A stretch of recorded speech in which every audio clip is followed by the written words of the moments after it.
Dr. Volodymyr Ivanenko is a scholar of Ukraine and the intertwined history of Ukraine and Russia. His family ties go all the way back to his roots, rather, of his family go all the way back to the late 17th century Cossacks in both what is now Moldova and Ukraine.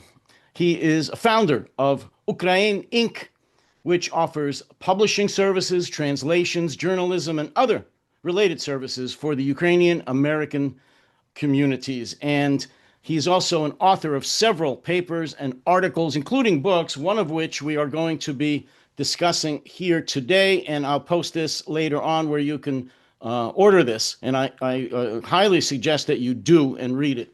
And again, we're going to be discussing that and some other related topics today. And I'd just like to kick it off by welcoming Dr. Volodymyr Ivanenko to the No Delusion Zone. Welcome. Thank you. Well, as I said, it's my pleasure to have you here. You are a scholar of Ukraine and Russia, so I would, there's so much to talk about, but we're going to have to try to keep it to a minimum. I'd like to start, first of all, by asking you, I guess we're going to talk about a lot of history here, but why did you choose this particular title? Meaning, why, in your opinion, is this conflict, the current war in Ukraine, an existential war? Yeah, it's really existential war for both sides, for Ukraine and for Russia.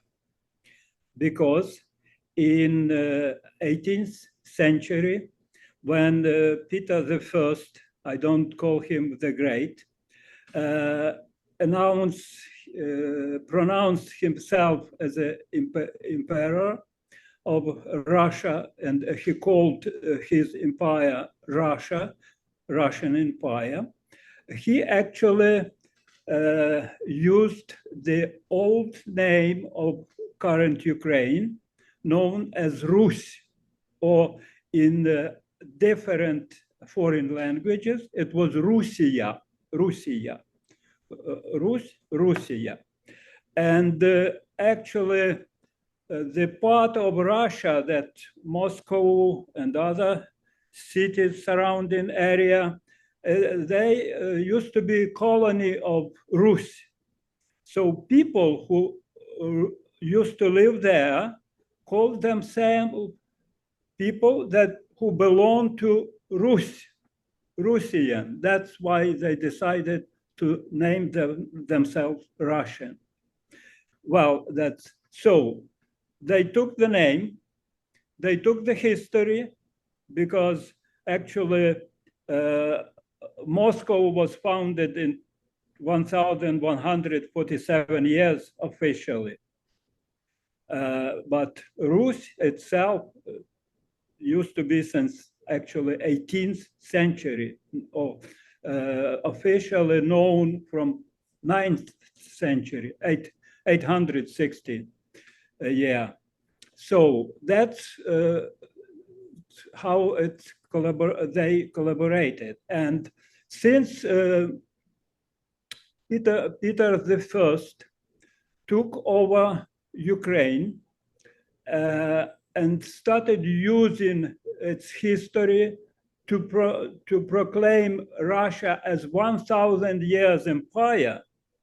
Of course, if there is no Ukraine within Russia, there is no Russian empire. That's simple. So that's why actually Russia is afraid of losing even at least influence over Ukraine. But they would prefer to have Ukraine inside of it, a part of it. So that's how we can explain existential war for Russia. But for Ukraine, if Ukraine loses, it loses its independence, and sooner or later, it will lose also people, Ukrainians, and actually it won't exist anymore, because just a couple of examples how Russia takes over Ukrainian ethnic territories and what it does with the people. I won't name all of regions, but Bryansk, Kursk, Voronezh, Don, Saratov, Stavropol, Kuban, Rostov. I named 8 regions now within Russia. It's actually Ukrainian ethnic territories where Ukrainians used to live. So Russia, during Soviet times, well, we won't talk about Russian Empire because it was bigger even than the Soviet Union. When the Soviet Union took over Ukraine and finally dismissed everything was Ukrainianized since 1917 to 1932, they cut off several regions from Ukraine, made them a part of Russia, Russian Federation. I name 8 of them. So they rewrite people from Ukrainian by ethnic into Russians. They just made them forcefully to call them Russians. And I have 2 examples how they did it because I knew many people that were converted into Russians. And one of them was my classmate I studied at Moscow University, and I had a classmate from Rostov region. His family was Timoshenkov. And he told me that he was Timoshenko, Ukrainian last name. But after 1932, Russians just changed it into Russian form of last name, and they issued passport telling that they are Russians. The other guy, I used to work when I had a business, publishing and printing business back in Ukraine before coming to United States. I had a guy who was working for me as a commercial director, who was, his last name was Solodovnikov, Russian. But he spoke mostly Ukrainian with some Russian, like Surzhyk, you could hear it in Ukraine many often. And he used to spend like 25 years in Soviet military. So he was a colonel or lieutenant colonel, I don't remember. And once we were talking about something, and he was speaking mostly Ukrainian, and I asked him, did Soviet army, did you teach Russian? And he jumped off he said, I am Voronezh. I am from Voronezh. It's Ukrainian ethnic territory. So native language for them was Ukrainian. That's how it happened. So they took over. So they actually washed people's memories from you. They just don't call themselves Ukrainian anymore. And that, of course, is exactly what they're doing today. So this is nothing new. Let me just go back a little bit, because a lot of my viewers, whether they're in the United States or in Europe, even though you touched upon this a little bit, really are not exactly clear on why the Russians insist that they are the original Rus and that Ukrainians are all Russians. In fact, as you know, Russians still, most of them, you refer to Ukraine as Little Russia. They say they are the Rus and the Ukrainians are the imposters and the breakaway territories who need to come back to Mother Russia. Explain, if you could, in as much detail as you can, Who were the Rus, and why is that actually the origin of the Ukrainians and not the Muscovites, not Russia? Well, there are few or maybe even several ideas who Rus was, how it existed, how it appeared on the map, etc. But the most known, widely known version is it's about Slavic roots, Slavic origin. So Polyane, Drevlyane, it's all around the Kyiv area, small, yeah. So that's actually, Rus was the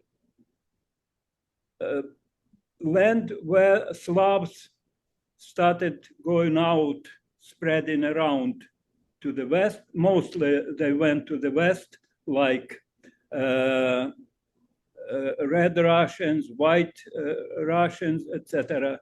And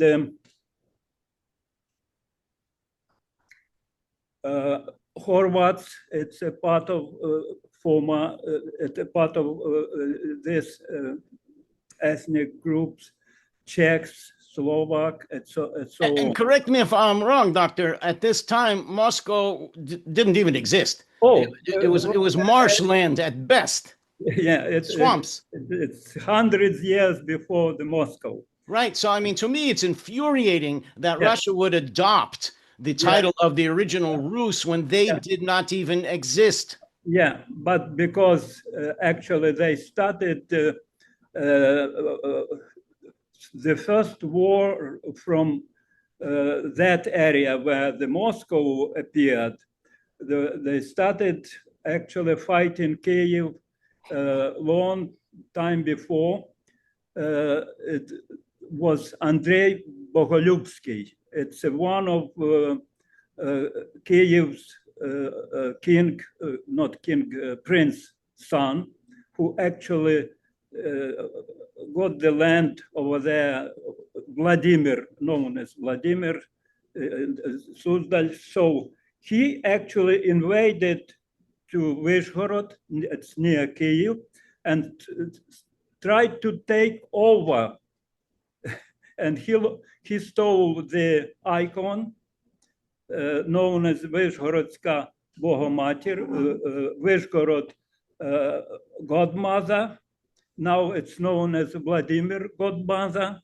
It's in actually it's I believe it's in Russian Art Museum in Moscow at this time. At least I saw it there when I was a student, but it was in Vladimir. It's north of Moscow. Yeah, so that was the first actually. And so since then, many things happened. Well, of course, and I bring this up because, as I said, I'll say most people, the average person in America for sure, and I believe most of Europe believe that the Russians, current day Russians, are the original Rus, and that the Ukrainians are trying to steal Russian history.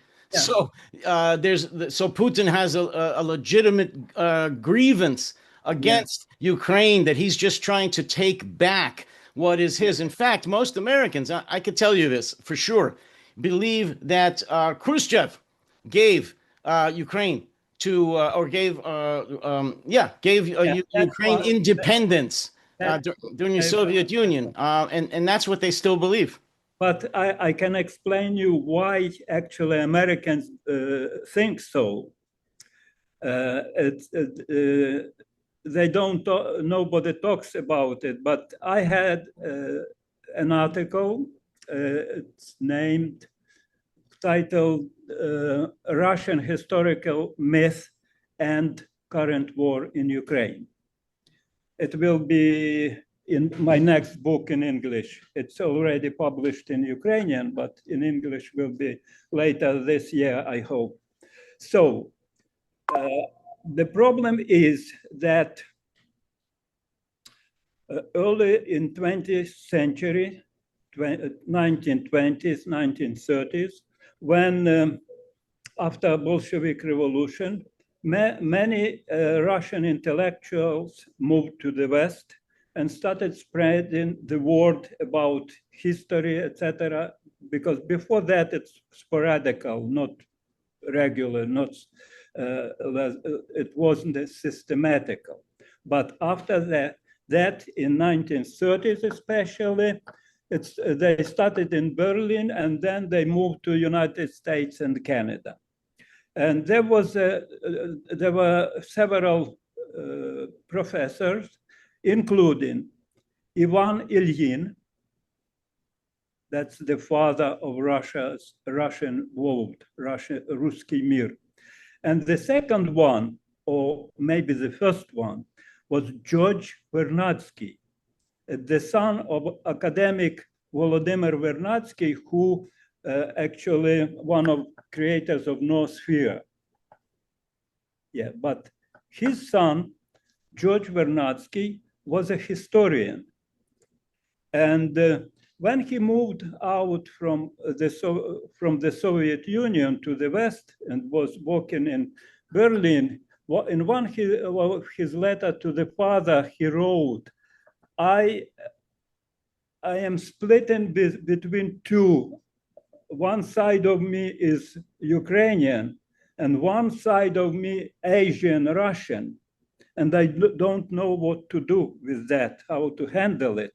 And actually, finally, he made his choice, and he actually became pro-Russian and one of Ruski Mir, Russia's world fathers, invented. So he, Ivan Ilyin, and some others, actually, there was an institute in Berlin where they used to develop this concept and started spreading the word around the world.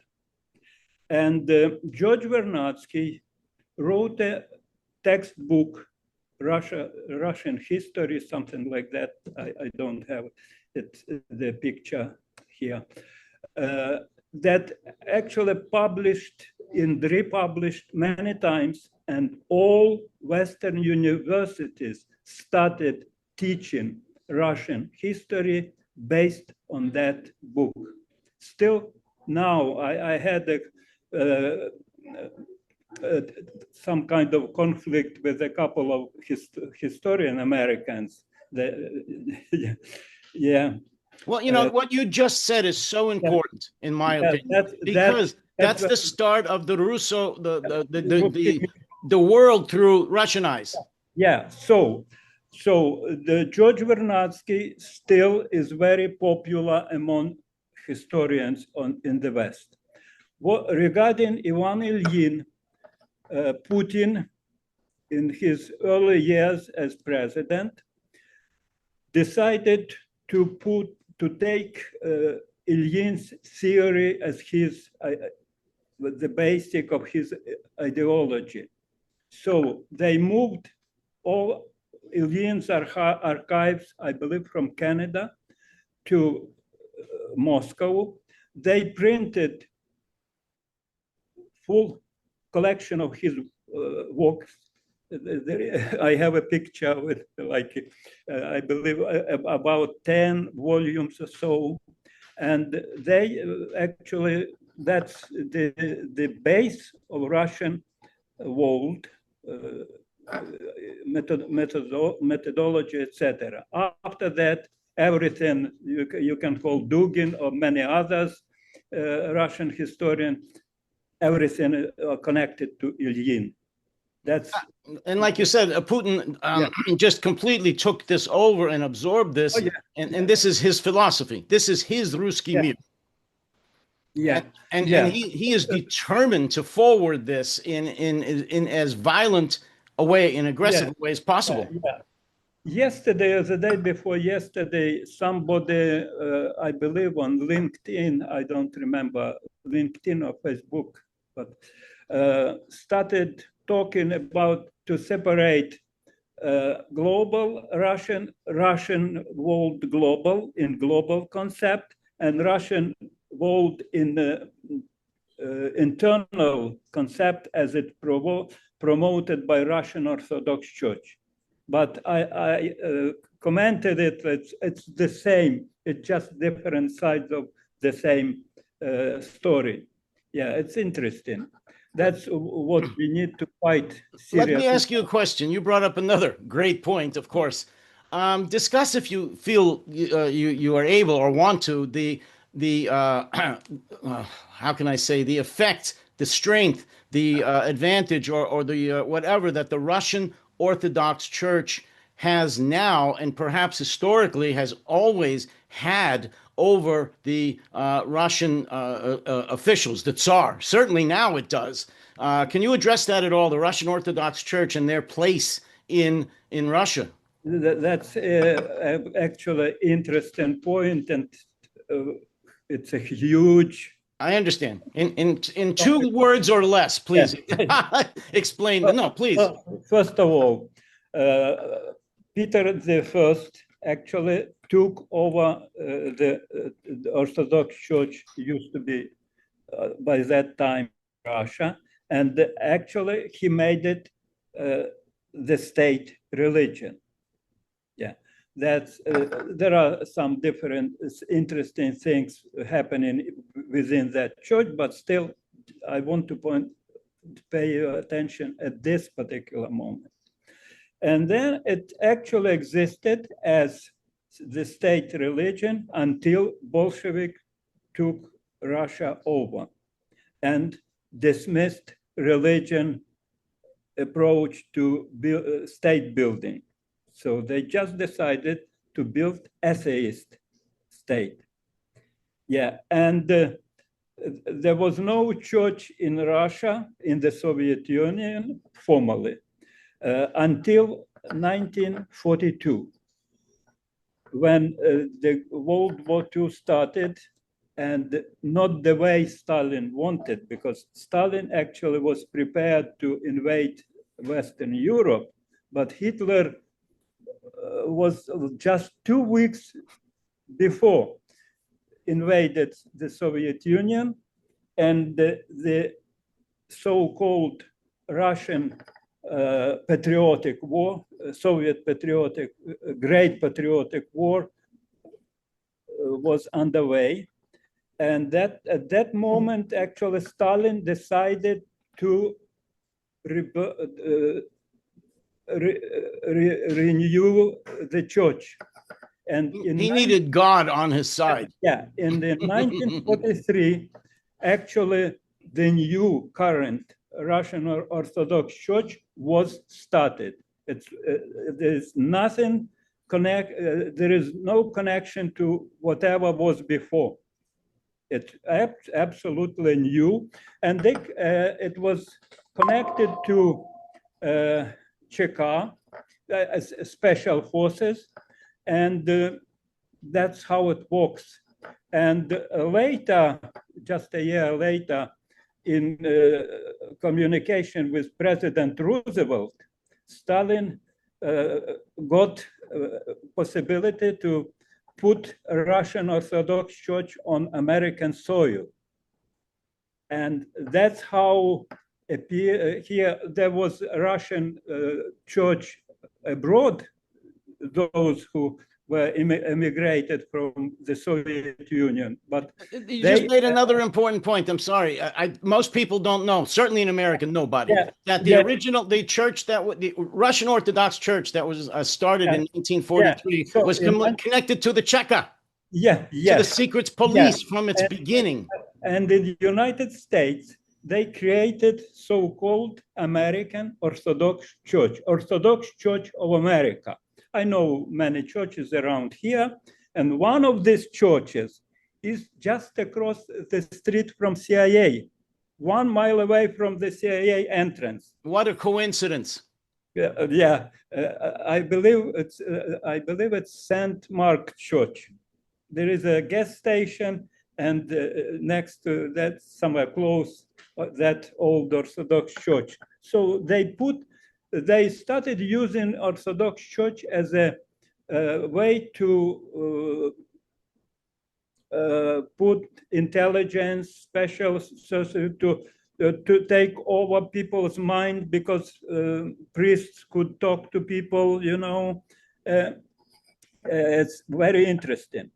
And the problem is that current Orthodox Church, Russian Orthodox Church, actually it's militarized and well, connected to special services. And many of leaders of the church were high-ranking officers. And when the Soviet Union collapsed, and to keep Ukraine in Russia's sphere, they actually used Russian Orthodox Church in Ukraine. It was renamed like Ukrainian Orthodox Church, but Moscow Patriarchate. And already after 2014, using these ways, they brought in Ukraine hundreds of monks and priests from Russia who were actually not priests, but special forces officers. I remember one digit, it was like 600 people as church servants were put in the Western Ukraine, Volyn. 600, it's like battalion. Yes. Battalion. Well, the Metropolitan Patriarch Kirill himself was a KGB agent. Yeah. Well, the Metropolitan now he is Patriarch Filaret, who actually was head of Ukrainian Orthodox Church. He was a colonel also, and he actually, when he was asked by journalists, and we had no choice. I knew actually one guy who actually involved Filaret into contact with KGB. He was a professor of atheism. He was a brilliant knowledge. He had brilliant knowledge of world religions. And he was a professor of atheism at Kyiv University, where I was teaching for 20 years. We lived close to each other, so I talked to him many times. And by the way, he was, when I was a student at Moscow University, he used to teach at Moscow University. But I had no idea because he was teaching at a different department. But before that, he was the main atheist in the Soviet Union. He was head of the atheist department and the Communist Party Central Committee. So very knowledgeable guy, very, yeah. So I learned a lot from him about that. He was a good professor of atheism and religion. Well, then you would, I would assume, support what President Zelensky did in his purge of the Russian agents that were actually inserted into the Russian Orthodox Church in Ukraine. Well, many Ukrainians were up in arms about this. Many Ukrainians understand the situation, what is going on, but because different forces try to play religion question, and you know, in the United States, there are many people, especially this guy from a couple of journalists who try to, you know, promote that in Ukraine, they, you know, like go after religion or something like that. But it's nothing to do with actually fighting religion. It's about fighting Russian special forces using the church as the way to go inside. Well, and the Kremlin used those stories as propaganda, of course, saying that Ukraine was going after all Christians. Oh yeah, oh yeah, yeah, and it's very important question about talking religion, and especially Orthodoxy, because Russia doesn't want to lose Ukrainian Orthodox Christians, because this way it's again existential existential issue, because if Ukrainian Orthodox Christians will depart from Russian Orthodox Church, Ukrainian Orthodox Church will be the largest Orthodox community in the world. But they did have a schism of some kind. The Orthodox Church did separate, correct? Yeah, yeah. But and Russian will be very small, much smaller than the smallest churches around the world, Orthodox, because in Russia, they mostly now, actually, I believe 60% of Russian population are Muslims, Buddhists, and so on. So Orthodoxy in Russia doesn't that big. It's going down in percentage. Yeah, that's why they try to keep Ukrainians. Yes, no, I understand. And that was a huge problem and a huge story when I think it was the Metropolitan of Ukraine went to Istanbul to ask the head of the Orthodox Church for permission to separate, and he gave his approval from the Russian Orthodox Church. Yeah, that's correct. And that was not taken very well in Moscow. Yeah. Let me ask you this. What would you say, because you live in America now, you have for many years, what would you say is the biggest misconception of Americans in particular when they look at the historic relation between Ukraine and Russia? Well, I believe that there are a lot of problems in education, especially historic and research, because most, if not all, professors in United States universities still they stick with George Vernadsky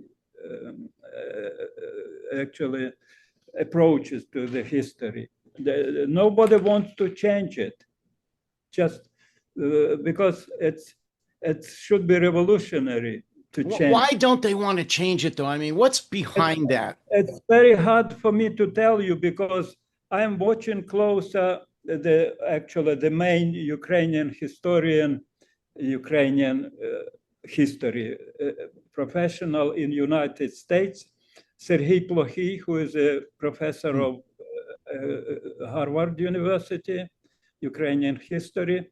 He's chair of history.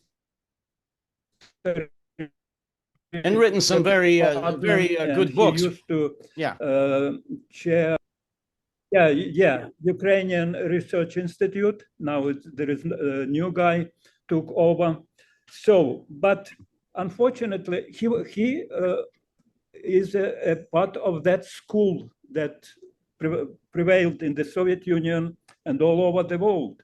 So he wrote a nice book about Ukraine history, telling the gate of Europe. I have it right behind me. You could probably see it up there somewhere.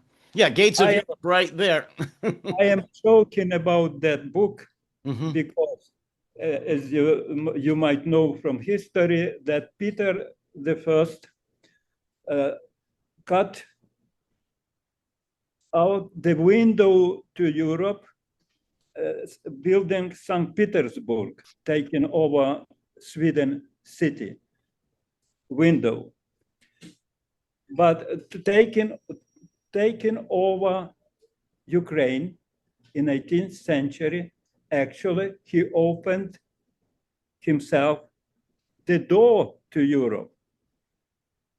So you can consider it as a gate to Europe for Russians, but not for us.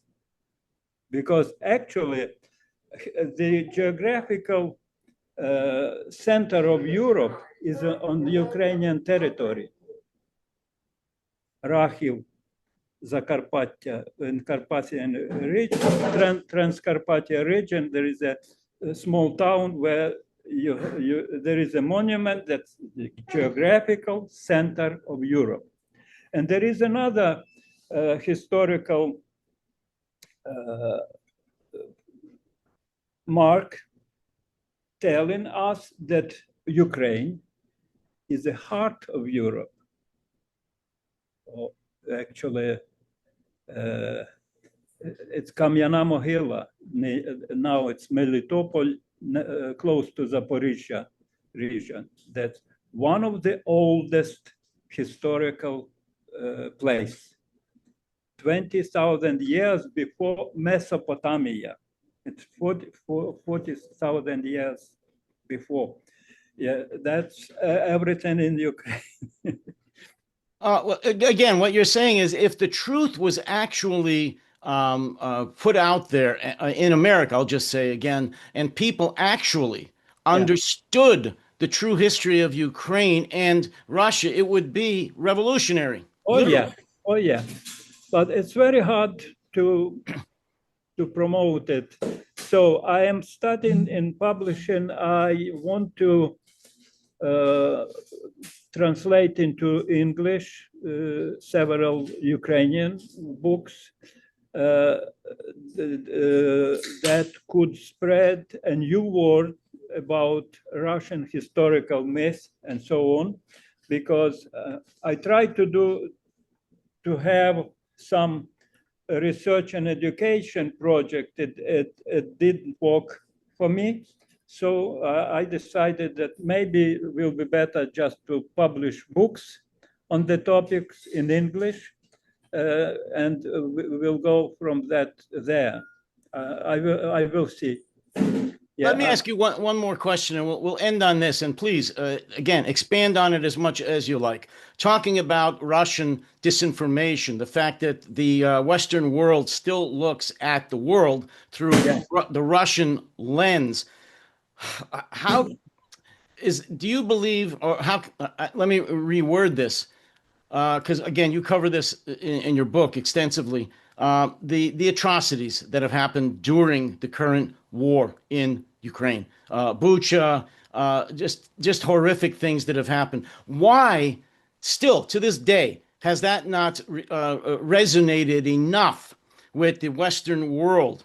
Specifically America, so that they supply all the resources that Ukraine needs to win this war. Why aren't atrocities that would almost make Hitler's Wehrmacht blush that were taking place in Ukraine? Why haven't these things resonated in America?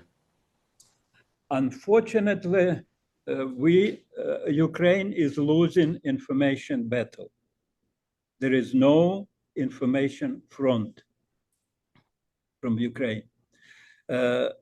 In 2014, when I went to Ukraine, and later in 2015 and 16, I was trying to convince Ukrainians government, and especially military, to create something to spread more reliable information. I am a journalist by profession, and my military background is special propaganda among the armed forces and population of other countries. So that's actually I was trained to work among population and armed forces of the United States, by the way. So I should be very careful with you. Absolutely. About 20 years ago, I was attending one Russian-American business club. Most people were speaking Russian. And I met a guy who was not speaking Russian, but it was strange, but he was there. So we started talking, and we got interested in each other, and we found a quiet place, and we spent like a couple of hours talking. And he asked me how I know that much about the United States, because they don't teach in universities what I knew about American history. And I told him that I was trained to work with the United States by Soviets a long time ago. And he said, oh, I did the same thing regarding Soviet Union in American armed forces. Mm-hmm. He spoke Russian well enough. Yeah. He didn't talk. So I gave him my business card and said, okay, let's meet again and again. Maybe we'll sit down and write together a book about information war between the United States and the Soviet Union. But he never called me, and he didn't give me his business card. And I started thinking why that happened. And then I realized, because actually my military profession was secret, and I gave this, I won't talk about it. But after the Soviet Union collapsed, there is no secrets from me anymore. I started talking about it widely. And I realized, oh, wow, he is retired, but still. Mm-hmm. Not here retired. Yes. He's under his obligation yes. not to talk about it. Yeah. Him. So that's so, and unfortunately, information is the biggest problem of this war. Because well, is it the Ukrainians though that are failing in the information war, or is it America, or both? Both. First of all, Americans are not informed enough to do whatever they could help Ukraine, because Ukrainians do nothing in this field. They just do nothing. They used to have a radio broadcast in different languages from Kyiv, but they closed it. And when Zelensky became a president, they decided to renew Russian-speaking TV. And I thought that it will be directed to Russians, Russian territory, and so on. Never happened. They just decided to do it in Russian for Ukrainian territory. That there was no sense, well, in Ukraine, no Ukrainian. So, and nobody actually work in this field. So I am trying to convince, but my former students, I had like 3,500 former students, prominent Ukrainian journalists. They just don't even talk about it. They don't want to talk about it. I have to agree with you. The West is losing the information war to Russia. I'll just say the entire West. There's no question about it. And that is... I have Ukrainian worldwide information network site. I am trying for already 15 years to unite at least bloggers, journalists who are interested in this. No, they don't. Doesn't work. That's and many bloggers now, they continue when they prohibited in Ukraine some TV stations that belong to pro-Russian oligarchs. They just moved to YouTube, and they created their own, and they Russian speaking, and they keep listeners in the Russian information space, not in Ukrainian. And sometimes it's actually not just doesn't work for Ukraine. even more works for Russia because they become like agents of influence of Russian. Tools of Russian influence. Yes. Well, let me just say this, and I have to close out now. We're running against the clock.